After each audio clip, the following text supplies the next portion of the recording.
Hello, everyone, and welcome to Talk Nerdy. Today is Monday, January 26th, 2026, and I'm the host of the show, Dr. Cara Santa Maria. It's our 586th episode, and I just want to thank those of you who continue to support the show so that we can keep making free content week after week. I will never charge for this content. All of that financial support is voluntary, and I'm just so grateful for those of you who continue to pledge your support on an episodic basis. If you want to learn more, you can visit patreon.com/talknerdy. This week's top patrons include Chuck Blell, David J.E. Smith, Daniel Lang, Mary Neva, Anu Bhadavaj, David Compton, Brian Holden, Gabo J., Ulrika Hagman, Pasquale Gelati, and Joe Wilkinson. Thank you all so much. All right, let's get into it. This week I had the opportunity to chat with author Rose George. She earned her bachelor's degree in modern languages from Oxford and then a master's degree in international politics from the University of Pennsylvania. And there she was a Fulbright fellow as well. She lives back in the UK currently. Her books have been about very different topics, but her newest book is called Every Last Fish, a deep dive into everything they do for us and we do to them. So without any further ado, here she is, Rose George. Well, Rose, thank you so much for joining me today. My pleasure. So I'm excited to talk about your newest book, Every Last Fish, a deep dive into everything they do for us and we do for them, do to them. Ooh, yes, see, that's important. That's very important. Everything they do for us and we do to them. But before we get into fish and even more ocean puns like we were just sharing offline, I want to know a little more about you because this is your fourth book. Fifth, actually. Sorry. Oh, it's your fifth one's book. out of print though, so you're allowed to ignore that. But yeah, no, it's the fifth book you've written. You get credit just because it's Fifth. So this is your fifth book, but you, like, as a writer, you studied modern languages and international politics. So I'm really curious about kind of the trajectory of your career. Well, I mean, obviously, if you do an undergraduate degree in French and Italian at the University of Oxford, 40 years later, you will find yourself writing a book about fish. I mean, the connection is really straightforward. Not. So I studied modern languages because I love languages. I love words. Foreign or mother tongue doesn't really matter. And then because I did study at the University of Oxford, which I was extremely privileged to do and absolutely loved it, but at the time, it was not a university whose modern languages department was particularly modern. So by the end of it, although I could read Dante in the original and I could decline a French word from the 13th century, I kind of wanted to know more about the real world. So I thought, well, I'll go and study international politics. So I did. I went to the University of Pennsylvania and did that. And it was very difficult because when you completely switch degrees, it's kind of a baptism of fire. And I found it really hard work. And I was only there for a year, but I really enjoyed it. And just about probably a few weeks before I left, I managed to understand it. So but that's indirectly how I got to where I am now, because I was allowed to stay in the US for another 6 months because I had a Fulbright travel scholarship. And I looked for interesting things I could do, and I went to interview to do an internship on the Hill and things like that in DC. But I ended up, thank goodness, at The Nation as an intern, and they had a fabulous intern program, and still do have a fabulous intern program, where they just really encouraged these naive young people to work on their magazine, and we were encouraged to publish, and we were fact checkers, which is an extraordinary training for a journalist. And I think every journalist should really train as a fact checker. And it was just about the best jumping off board I could possibly have. And that started it because I was thinking of being a lawyer at that point, and I did get a place in law school in the UK. But once I'd been at the Nation for 3 months, no way was I going to be a lawyer. So that was it. So what aspects, though, of sort of international politics did you find yourself drawn towards? Well, I started my master's degree was actually originally international relations, and I found that very impenetrable, very jargon heavy, and kind of pointless. So I switched to comparative politics, which conformed to what I wanted, which was about the real world, and it was about current affairs and with history. And so I can't remember. I do remember that I did a really pretty good paper on the Chilean wine industry, and was quite well versed in the politics of Israel and Palestine. I mean, I'm not now. I mean, I've recently cleared out an old barn I have, and all my university essays were in there, and I was reading them thinking, as you do when you read your old essays, you think, God, I was really good. And then I don't remember any of this. So yeah, it was also very good training. And I do remember that I had a paper that was marked at sort of the end of year. I don't know if it was an exam or an assessment or something. And I remember one of the professors, who was quite crotchety, put that, what was it? It was wonderful. It was something like, a lack of substance is no substitute. No, vivid writing is no substitute for a lack of substance, or something. Huh. From which I took, oh, vivid writing, good. So thank you, Professor. I don't agree. I think I do have some substance, and I think I probably did in that paper as well. But he was feeling that way out, as we say in Yorkshire. So but that was I think that was an indication that my future should be in writing and journalism, and as it turned out. So then talk to me about sort of the trajectory of, I guess, areas of interest. Like, tell me a little bit about the books that you wrote prior to this one.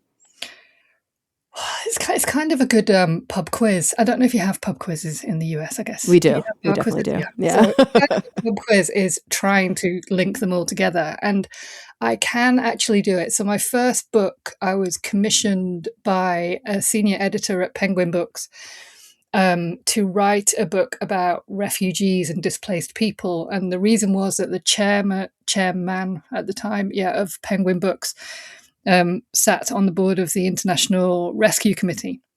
And he wanted a special book to celebrate International Refugee Day, which, I can't remember when that is. I think, it was 6 months away from the day that I was asked to write this book. So I went to meet the editor, and we had a sit down, and we worked out that proportionately per head, the country with the most displaced people in the world at that point was Liberia. And this was in 2003, 2004. And Liberia had 6 months earlier just had peace, discovered a very, very fragile peace, but it had UN peacekeepers, and most of the country was out of bounds to any visitors. I mean, there weren't many visitors apart from humanitarian staff and peacekeepers. But I went there, and I was hosted by the IRC, and wasn't allowed to walk on the street, wasn't allowed out of Monrovia, the capital city, and it was pretty scary, actually. And Liberia's civil wars were just horrific, just horrible and horrific.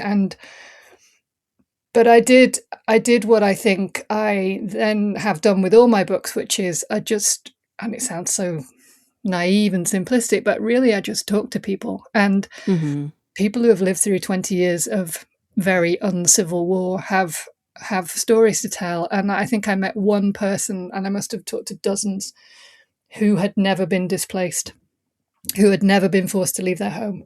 Most people had been forced to leave their home 2 or 3 times.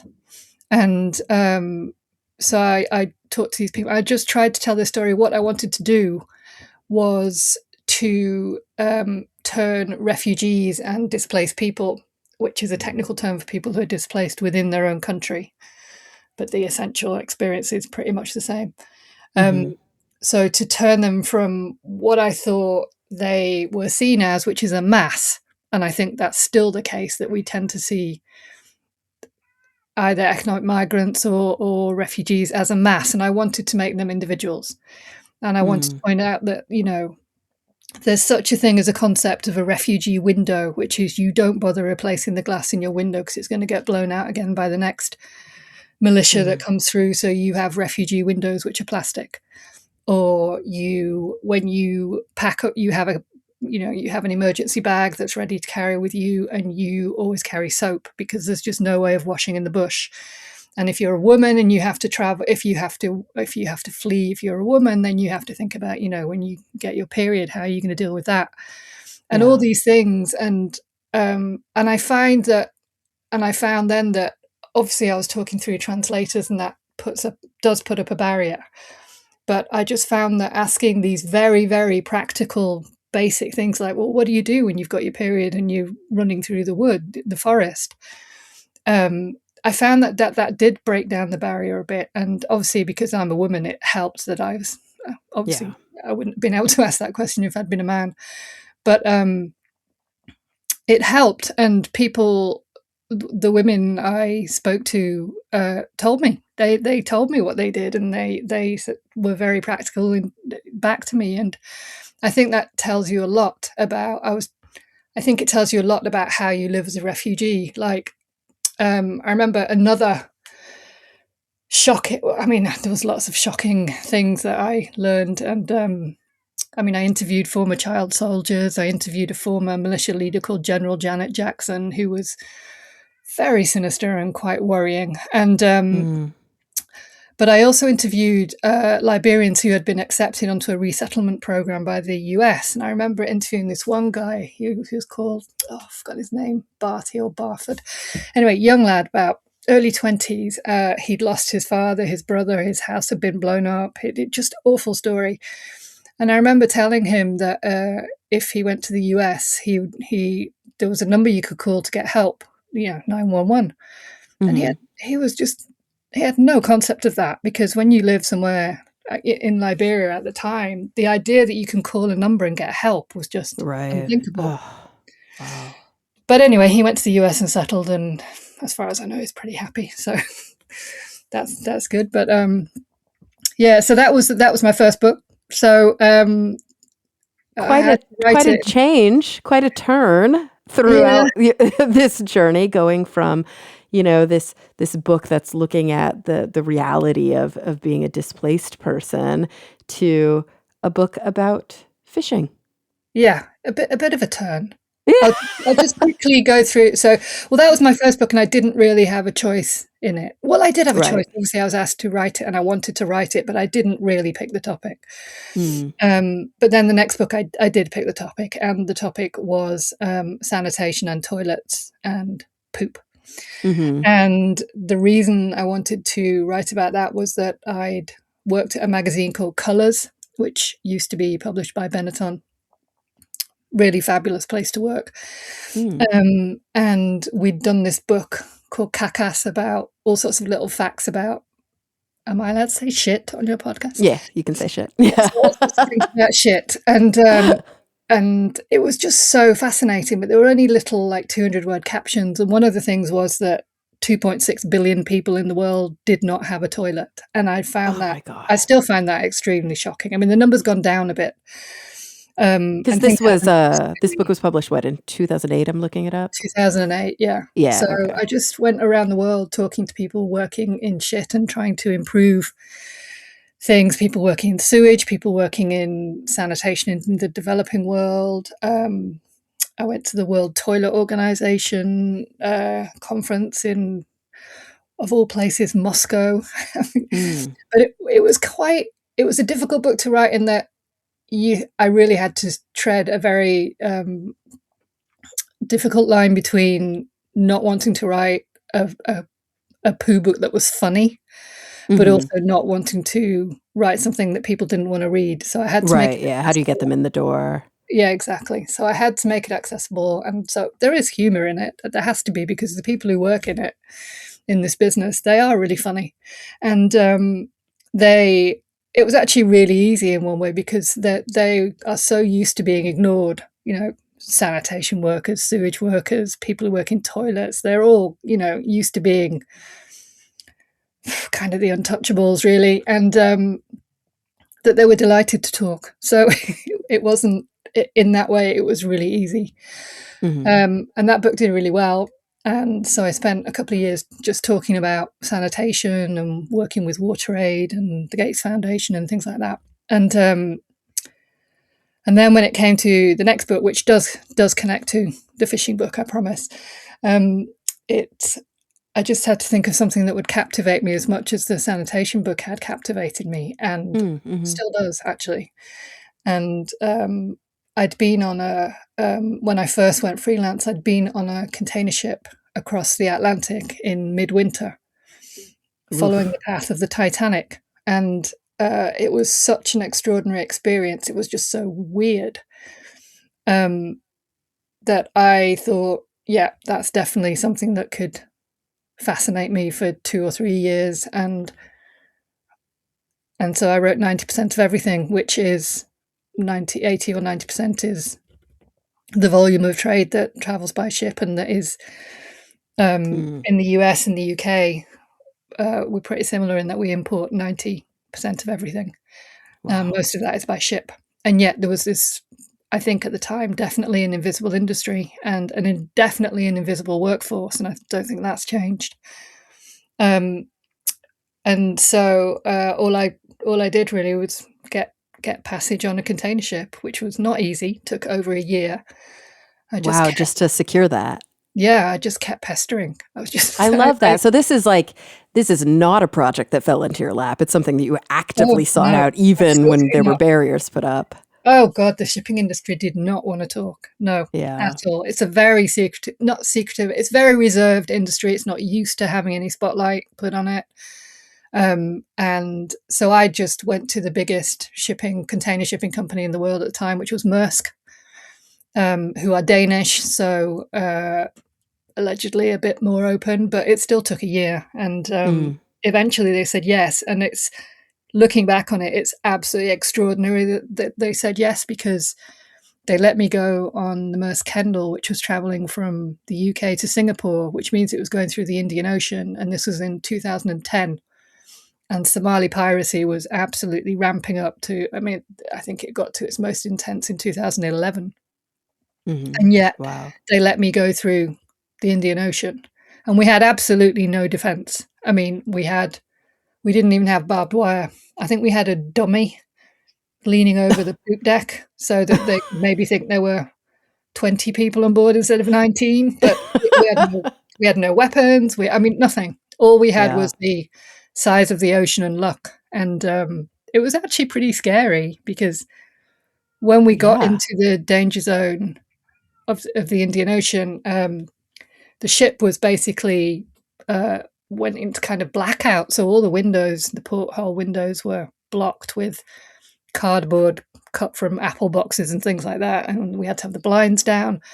Wasn't allowed on deck anymore, and it was pretty scary. And quite justifiably, because the day before we went through, as there was a set passage you were supposed to go through, and the day before we went through, a Chinese ship was taken hostage, and they were taken hostage for, I think, over a year.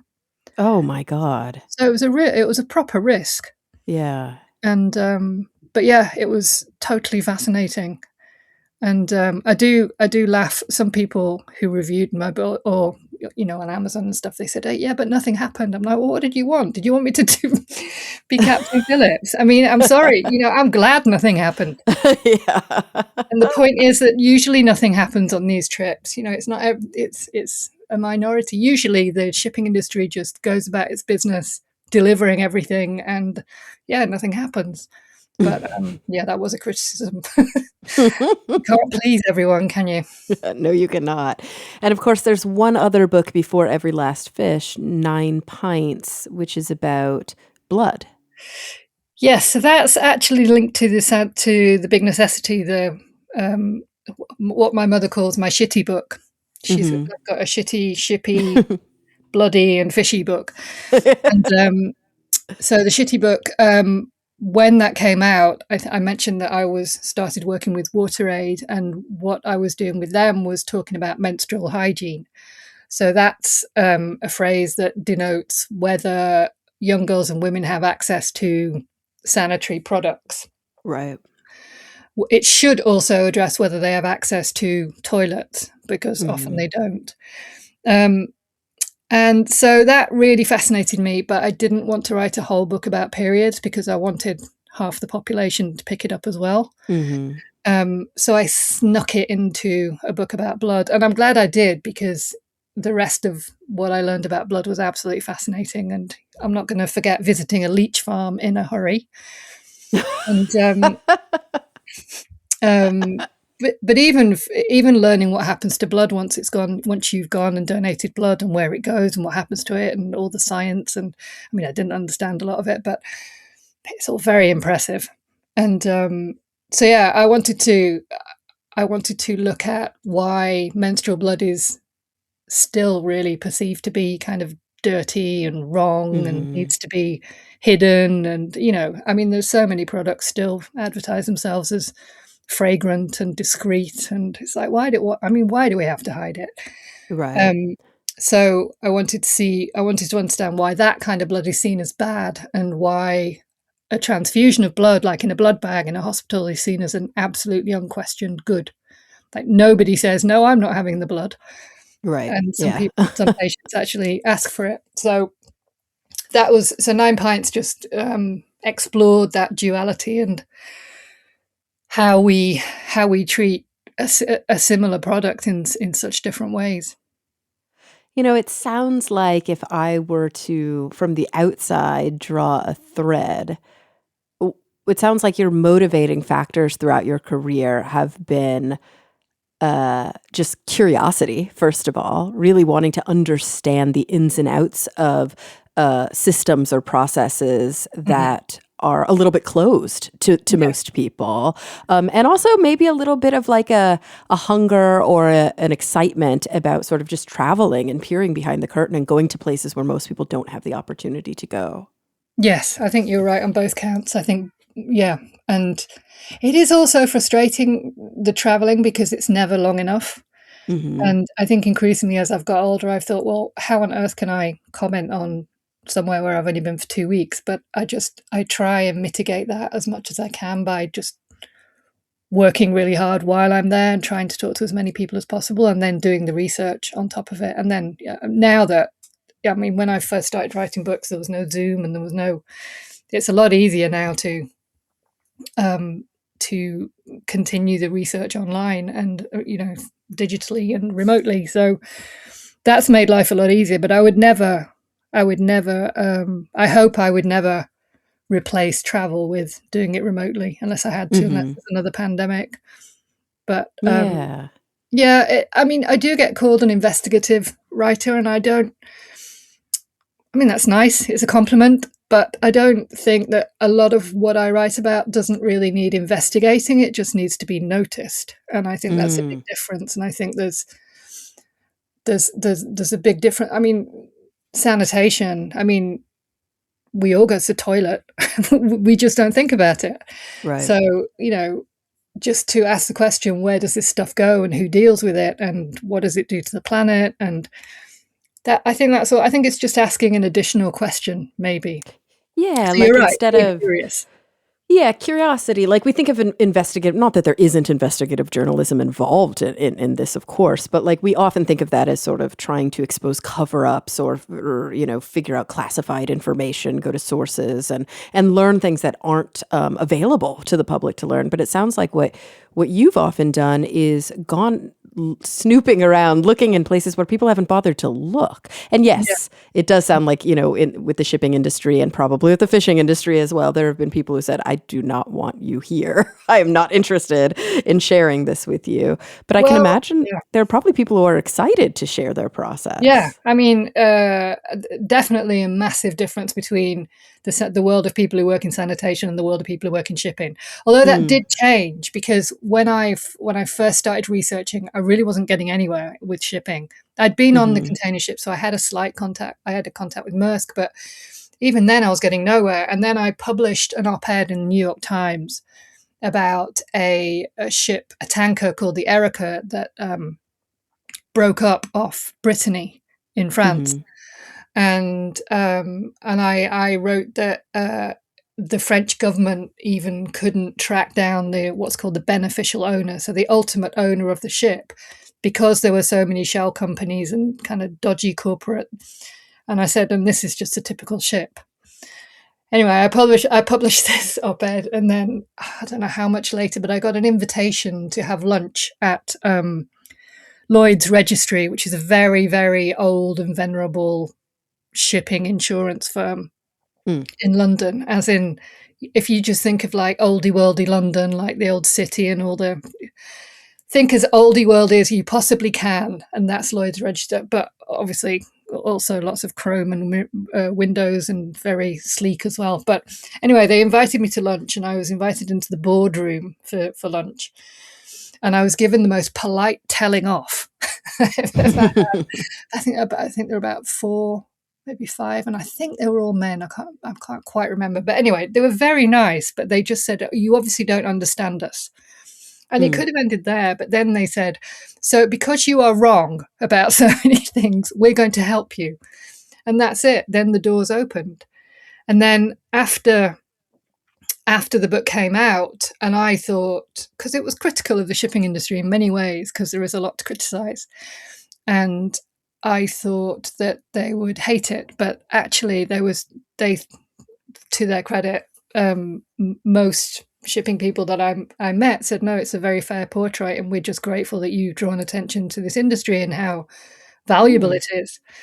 And so I was asked to give talks at lots of shipping conferences, and which is great because there's never a queue for the toilets, the women. Yeah, I can imagine. There are women in shipping, and it is getting bigger, but no, you're never going to queue for the toilets. Sorry, bathrooms. But yeah, they were great. So I had a good relationship with the shipping industry, and that hasn't. Yeah, it's been different with fishing. I can imagine. So let's get into that a little bit more. Tell me what kind of first piqued your interest about the fishing industry. I think it was. I'm hoping this isn't a myth, but I'm pretty sure that when I was researching the shipping industry, various people said, if you think we're bad and we're secretive and we're shady, then you should look at fishing. And I think that, combined with the fact that I haven't eaten fish since I've been since I was 5 years old. And interesting. The fact that so you're like me. I don't eat fish either. I thought maybe you were like, actually.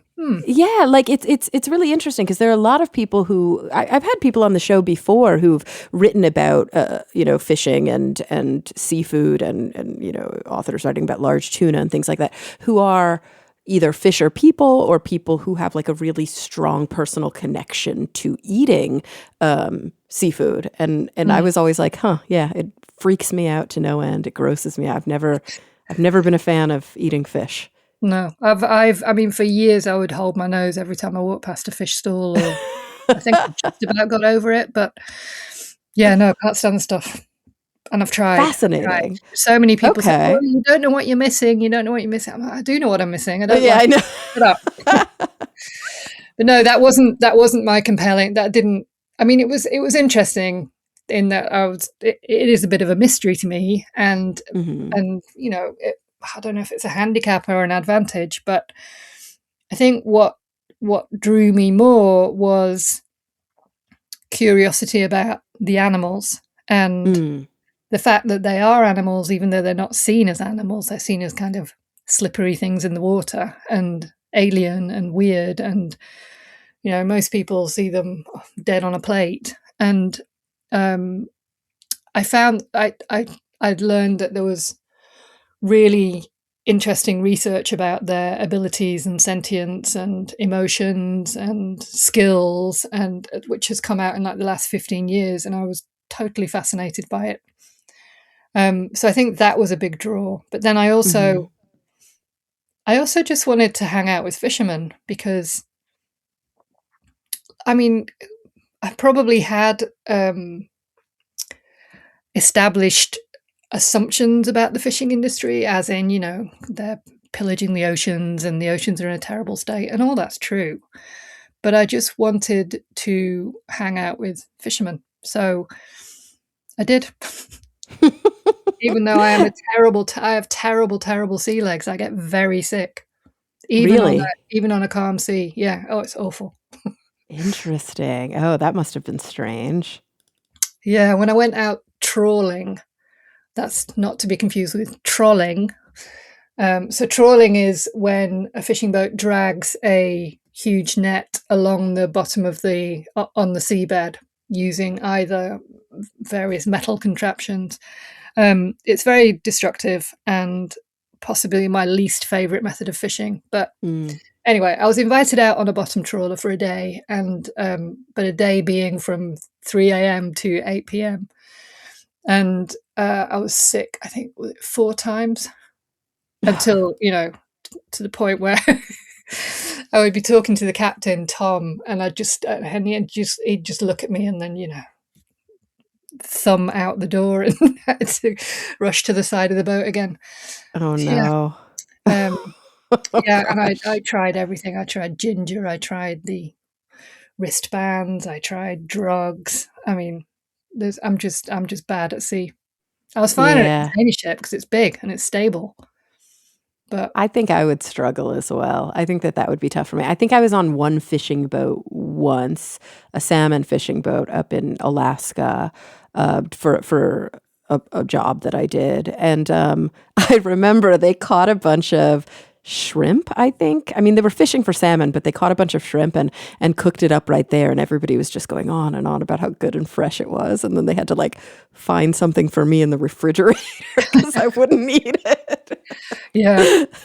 How was that for you? I mean, they must have been eating a lot of fish when they were out fishing. I was told by the fishermen that I hung out with that actually a lot of fishermen don't eat fish. And they don't like fish. The 2 fishermen I went out with, Tom and Rex, they do both eat fish, but they said they know loads. They've got lots of colleagues who don't.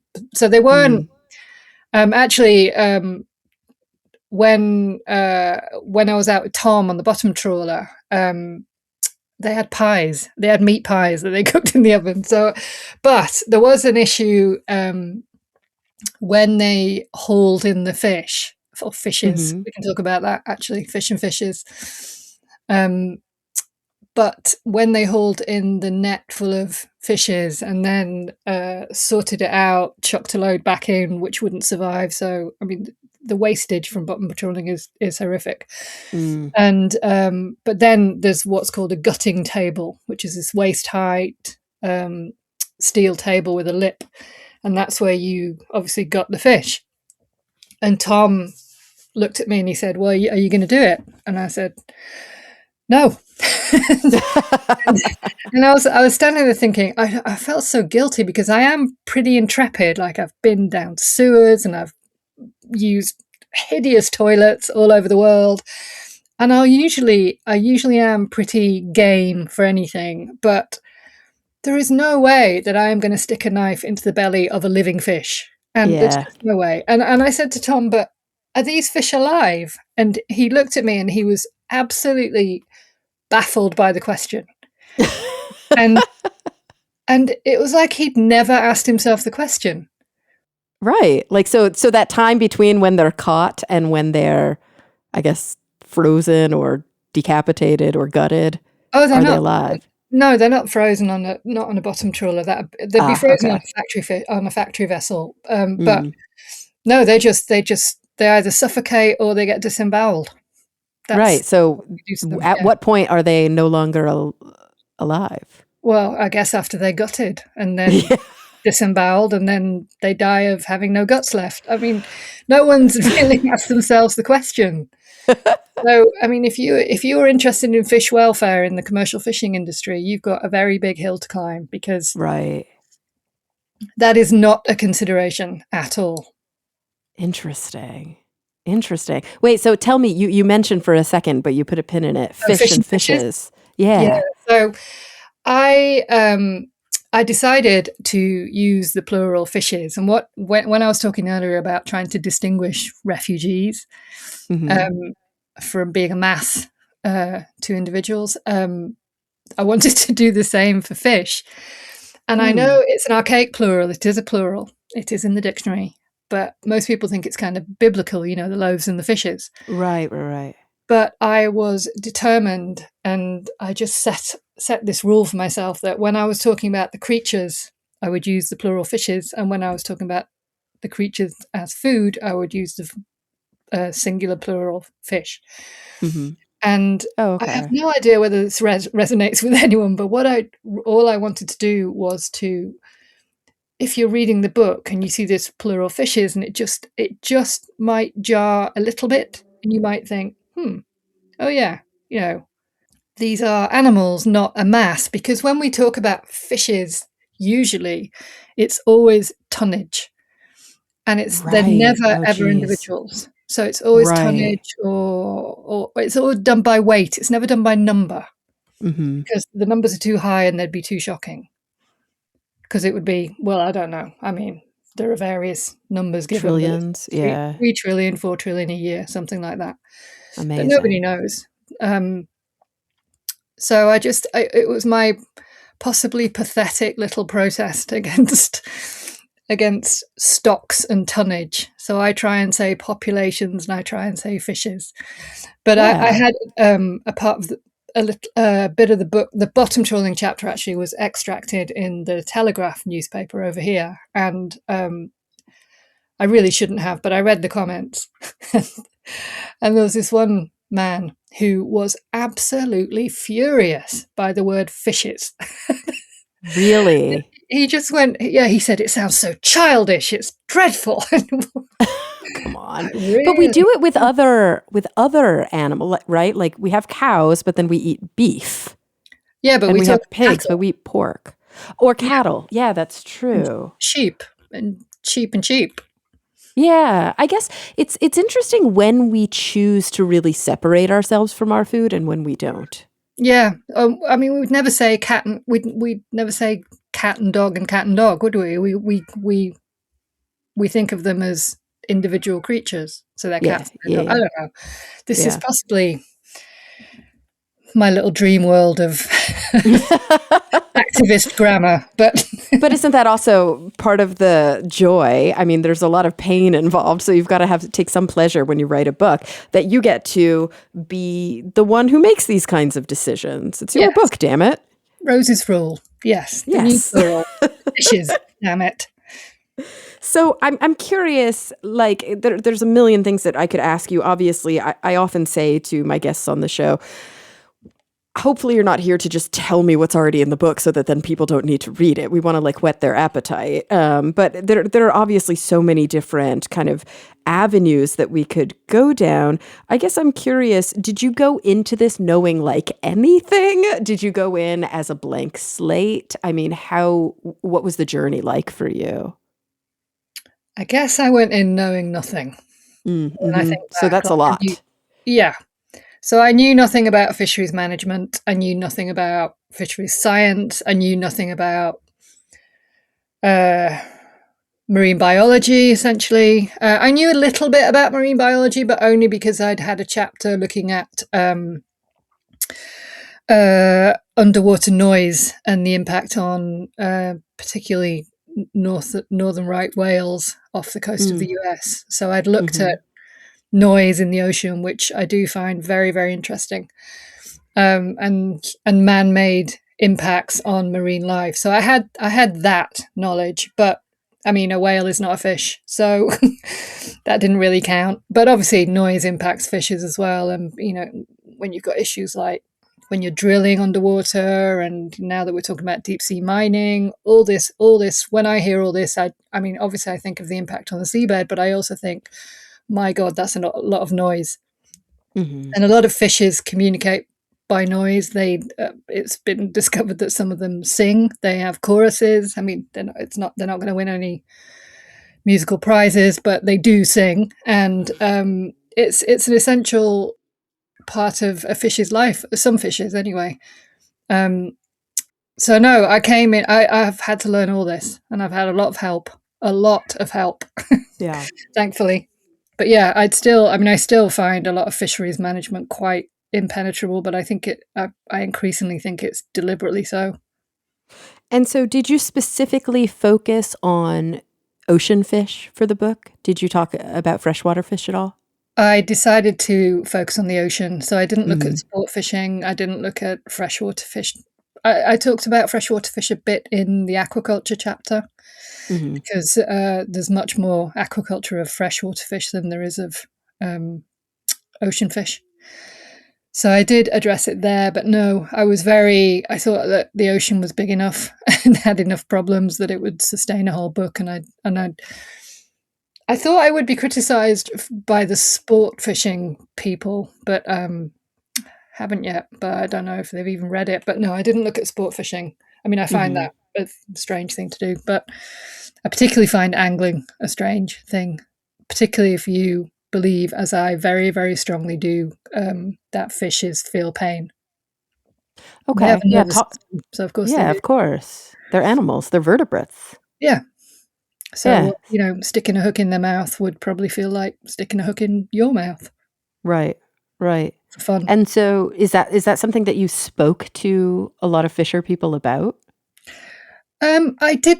I spoke to them about about whether they, like when I asked Tom whether he thought the fishes were alive or not. I mean, I was essentially asking him, "Do you think these are animals? Do you think these Hmm. are creatures, or are they just what I started Food. calling portable food units?" Yeah, Right. Right. Yeah. and I think that a lot of fishermen, even though it's strange in that because they live in that environment and they're out at sea, they are in a way experts on nature and in a way conservation as well, but just not really for the fishes. So Right. Well, yeah, that's the interesting thing because I've had some connections over the years and sort of changed my opinion quite a bit when it comes to hunting. Like I grew up in Texas and I was around a lot of like, as you would think, like very traditional stereotype beer drinking, gun toting Texas hunters. And then I yeah. spent quite a bit of time in Scotland with a different type of hunter, Mm. and then traveled and did some sort of my own reporting on conservation hunting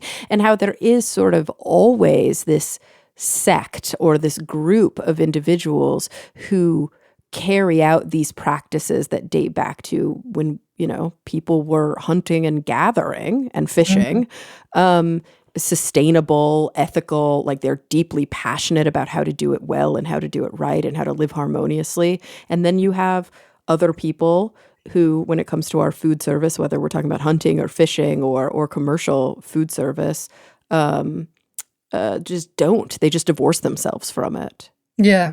I mean, yeah. I've just come back from. I've got a house in southwest France, Mm, in Occitan country, and boar hunting is huge. I mean, it's huge all over France. Basically, the hunters take over all the forests and wherever they want every Wednesday and Saturday, mm, and Sunday, I think. And I was talking to someone in the village, and I was saying, I just don't, I don't know how you can justify killing a boar for sport.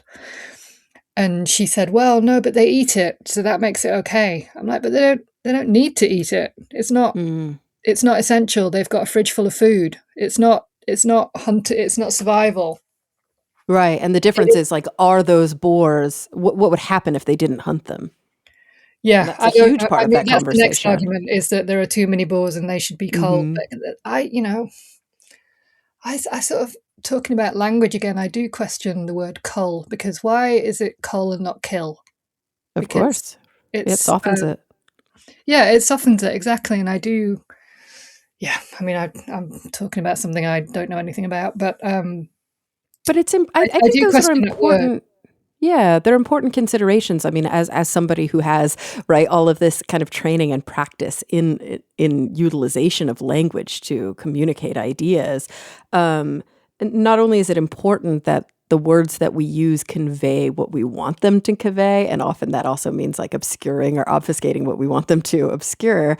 Um, th- I think the question that we're talking about is it's. I guess I drew a parallel with hunting, but I don't think it's an appropriate parallel because we live in a global kind of economy where we are overfishing. Like, there's just no question about that. It's not No, a question of like, oh, but in these areas we have too many tuna. Like, that's not a thing. you will There hear may that be Right. And there may be areas where we do have too many of certain fish that are, exploding, or certain organisms that are exploding due to a lack of biodiversity, or due to, like I think we had a problem with urchins here in California when we lost our sea mammals that were eating all of the urchins. But then Yeah, the urchins were like sickly and nobody wanted them. And so they have to go out and, yeah, cull or kill them for that reason so that their numbers can become healthy and appropriate. But you don't see that with swordfish. no, You don't see that with tuna. no. I guess I kind of think that if humans hadn't meddled with the ecosystem of the ocean in the first place, then it would right itself. Mm. And I And that's think a tough thing, right? Because I don't know. Are we beyond the point of that? I well, Like, I no, we're not beyond it, and mm, it can be pretty easily fixed, um, if there is political will. But the problem is that there really isn't. Even though, I mean, this is I was going to say this year, but actually it's last year. oh yeah, 2025 we're was recording this on the first. Yeah. yeah, 2025 was a remarkably good year for ocean health because the Global Ocean Treaty was passed, and that's a really big deal, Mm, really big deal. And it can protect areas of the high seas, so countries can nominate areas of the high seas to be protected, and it doesn't require consensus, which is the essential for me. That is the most important part of it because that's what ties down every international legislation is requiring consensus. Um, but the downside of that, even though all the marine NGOs were absolutely delighted that it passed, is that uh, only 10% of fishing happens on the high seas. So, mm, but I'm going to get back to the good news. So that is good news. But then the other good news is that it has been shown that if we do set up proper marine protected areas, so something like a no take zone, which means absolutely no fishing, mhm, because most marine protected areas allow fishing, including bottom trawling, and just very strange. But if there is a genuine no take zone, and there aren't very many in the world, but there are some, the recovery of the ocean when it's left to its own devices is really quick. It can happen mm, in 2 or 3 years that fish populations can recover, that the flora and fauna can recover, but pretty quickly. mm. And then, of course, when they've recovered, then fish populations move, so they'll be swimming out into other parts of the ocean, and that's so it can be done, but Right. it requires stopping fishing in a lot of the ocean, in at least 30% of the ocean. And I hope that that is possible. It's definitely possible. I hope that it's doable. Speaking of sort of the possibilities and what the world might look like, I'm curious, it's even in the subtitle of the book, right? A deep dive into everything they do for us and we do for them, or to them. I keep doing that. So obviously, what do they do for us? They feed us and nourish us. What do we do to them? We kill them and eat them. But it's more than that, right? Because like you and I don't eat them at all, but they still affect our lives, don't they? Yes, because the fish byproducts are present in so many things. Like I wanted to call the book "Fish Lipstick" because, and I still think I'm right, by the way. I love it. So I wanted to call it fish lipstick because fish was used to make glistening lipsticks, and I think it still is, though not as much. But Yeah, so there are all sorts of fish products that could affect you and I, even though we don't eat fish, but we could, we may have drunk beer that was cleaned using, is it isinglass? Mm. Wine uses fish products. If you eat meat, then you're probably consuming pork that's been fed with fish meal. All sorts of, I mean, there's just no escaping the presence of fishes in human life, even if you don't touch the stuff. Hmm. Yeah, yeah. You can also get a fish skin graft, which is so cool. Oh, right. I've read about that before. So, like after a burn or some sort of like terrible Yeah, accident where you need yeah, coverage of that part of your skin. yeah. But then it melds with your skin. So there are cases of humans who've had cod skin or tilapia skin grafts who've got scales. But it's also been used like after the fires in I think it was Los Angeles or on the West Coast Hmm. anyway. Hmm. A lot of animals had obviously very badly burned paws, and they were given Mm. fish skin grafts, and it heals much better than any kind of man-made equivalent. That's I just think incredible. that's amazing. And so, what do we do to them other than kill them in large numbers?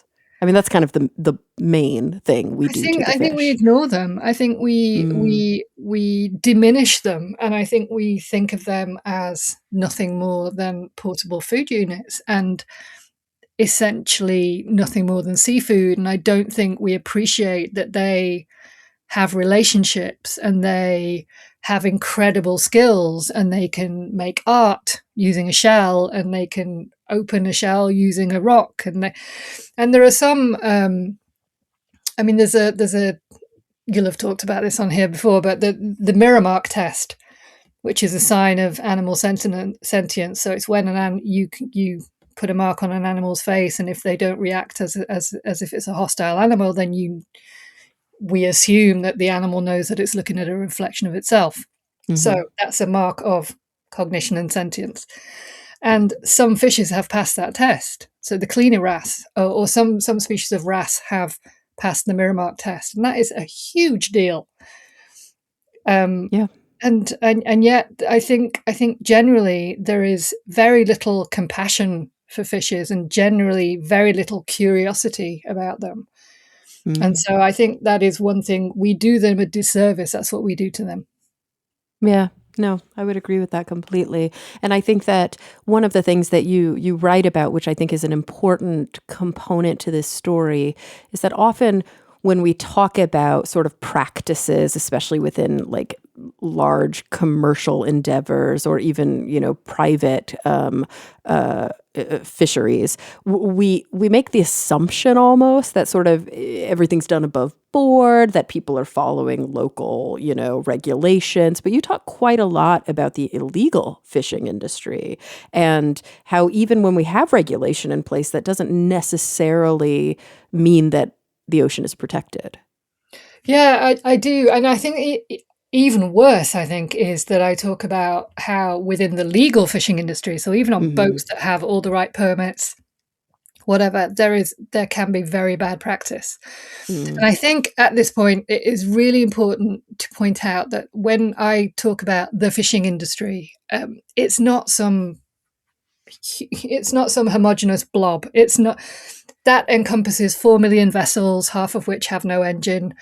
It encompasses so many different types of fishing. So it can encompass like the day boat, which I went out on, that who's got a single captain, right up to a massive factory trawler that's getting up to all sorts out on the high seas and doing what's called transshipment between boats, so that these boats can stay out at sea for months and months and months, and the crew never get to go ashore.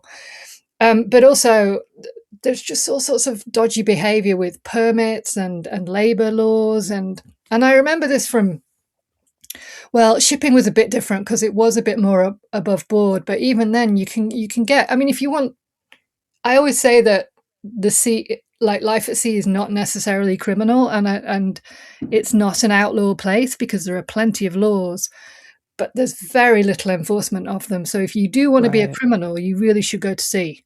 because it's so easy to do whatever you want.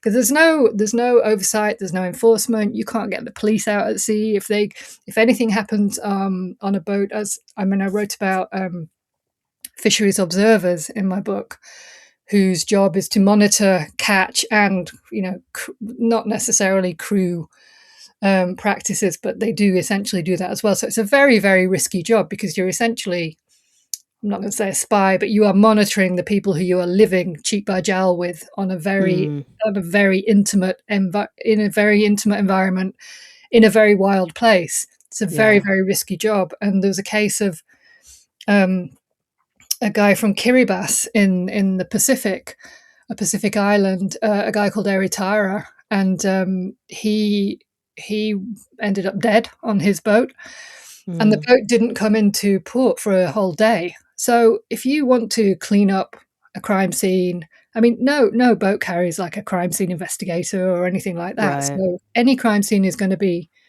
tainted by the time you get to shore, and even then, it can depend on what flag the boat's flying as to who's got jurisdiction. It can be a mess, and you even add to that, like the regulations and the laws that are in place. Obviously, as you mentioned, it's jurisdiction to jurisdiction. Do you think that they are enough? Like, or are they already too loose to protect the ocean? Like, if everybody followed the laws, would we be okay, or would it still not be enough? no, it still wouldn't be enough. It'd be better. I mean, there was a statistic recently that about 30% of catches of fish are underreported, and it's thought that that discrepancy is partly because countries don't really count, for example, artisanal fishing, so small scale fishing, but that also takes in illegal fishing, and there's no way we can police the ocean. It's too big. Right. So I think our best hope is technology, and I think our best hope is remote monitoring. But yeah, that's what I was going to ask is, where do we go from here? What are you hoping that people do take away? And what do you think are some of the options that we have in front of us? You did mention before these sort of like fully protected areas, these no fish zones, and that you'd like to see more of those. But tell me a little bit more about some of these technological kind of responses or answers actually, to the the biggest problem. thing that would make a massive difference, and it's not technological at all, is to stop governments subsidizing their fishing fleets. So I think it's about 30 billion a year that's given on fishing subsidies, and that is what enables, for example, China's distant water fleet, which goes all over the world, is fishing everywhere and taking everything. They would not be able to do that because they wouldn't be able to afford the fuel. It would just be astronomical. And if we could stop subsidies, that would be such a huge step. Yeah. And there is talk of doing that at the World Trade Organization, but we're not there yet. So that would be massive, because then that would cripple this kind of distant water fishing where boats are just going all over the world, taking what they can, sometimes from other countries' waters, and then the other thing I would definitely like to see more no-take zones. But the technology, the thing is, who's going to enforce that? It's going to have to go through. I don't even know how that would work to require fishing fleets to install remote monitoring. It would have to be. I mean, in the UK, for example, in the US, which has very well managed fleets, it would be pretty simple because you've got quite top-down regulation. You can link it to giving permits or the right to fish, and so then that would be pretty straightforward. But what about the rest of the world where this doesn't necessarily happen? And we need eyes on everything.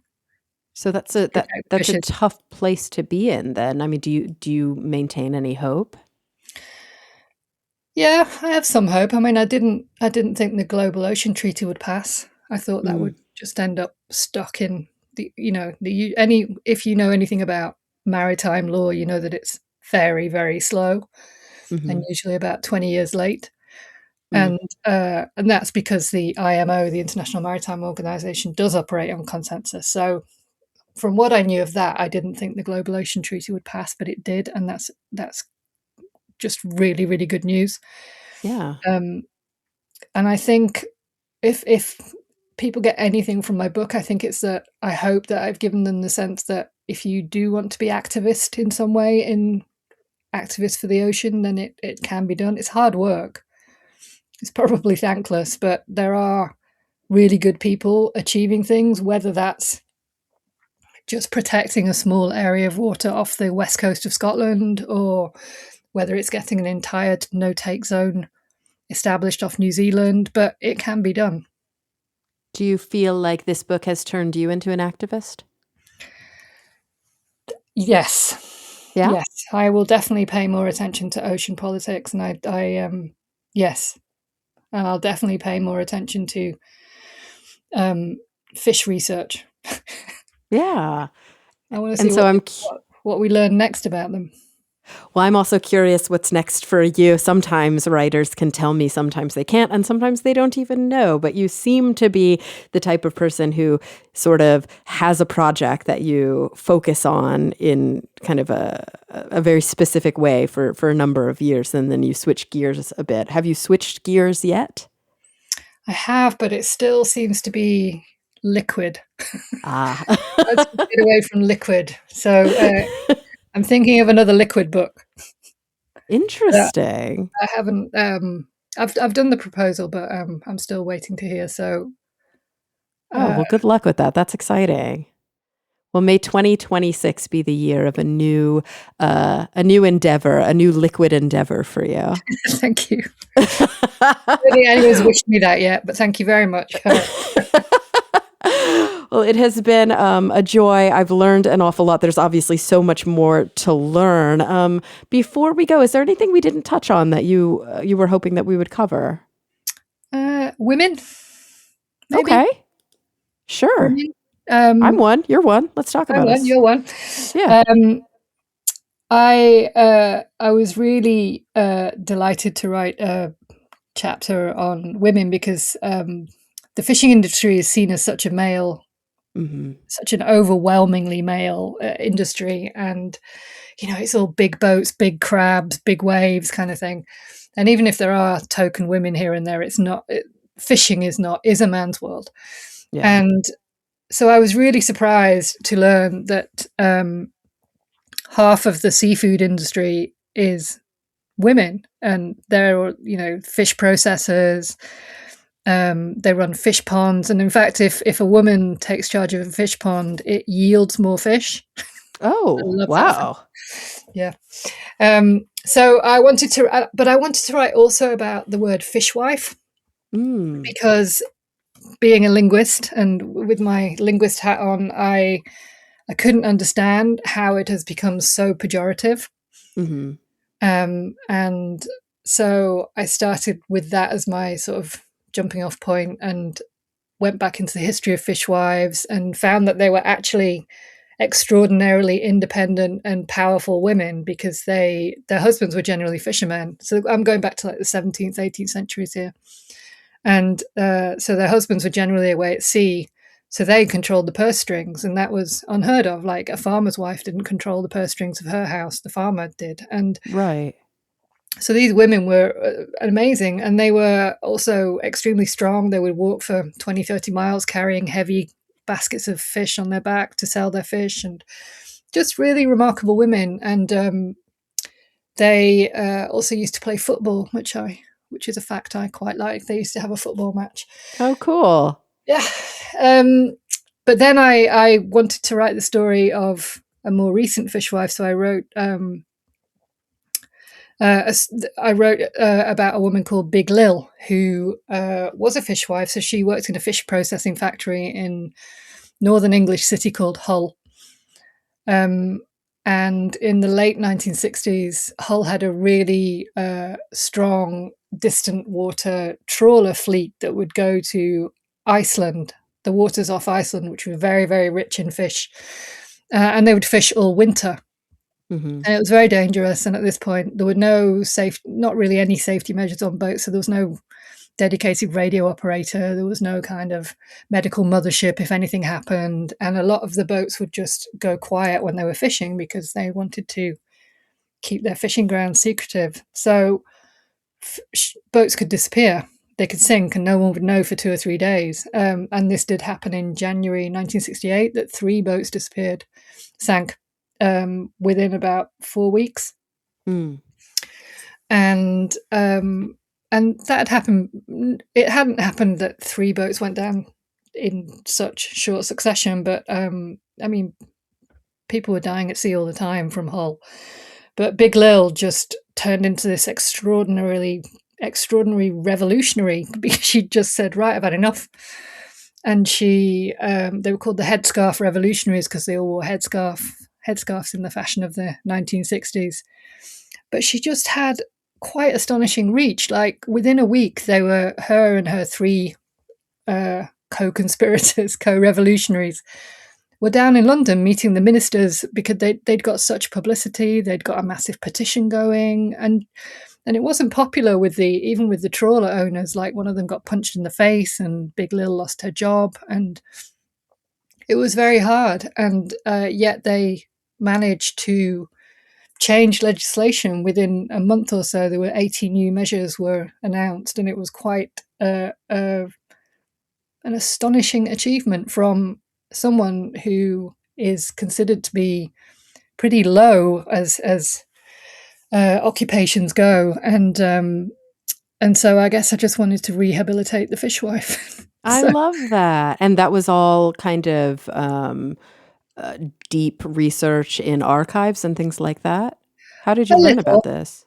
Well, Big Lil is quite well known. Like there's a mural of her in Hull, and there is a good book just about the Headscarf Revolutionaries. So I made friends with the author and was able to use him and get his wisdom. So, but the stuff, the information about the fishwives from like the 17th, 18th, 19th centuries, yes, was research and archives, and a lot of local history organisations actually, who, thankfully for me, have put up oral interviews with sort of 95-year-old fishwives who reminisce about, or herring girls. They were a very famous set of fishwives who would travel around the coast of the UK following the herring, and had really good fun because they were away from home. They had they shared bunks with their friends, and they all reminisce about it as it being a really good crack. Ah, that's fascinating. Oh, I love it. Well, gosh, I can't thank you enough for joining us today, for doing all the work to write this book and get it out there for everyone, but also for sharing some of these wonderful stories with us, and helping us not just get interested in learning more, but reflect a little bit and notice the things that are right there in front of us. So everybody, the book is Every Last Fish, a deep dive into everything they do for us and we do to them, by Rose George. Rose, thank you so much. Thank you. And everybody listening, thank you for coming back week after week. I'm really looking forward to the next time we all get together to talk nerdy.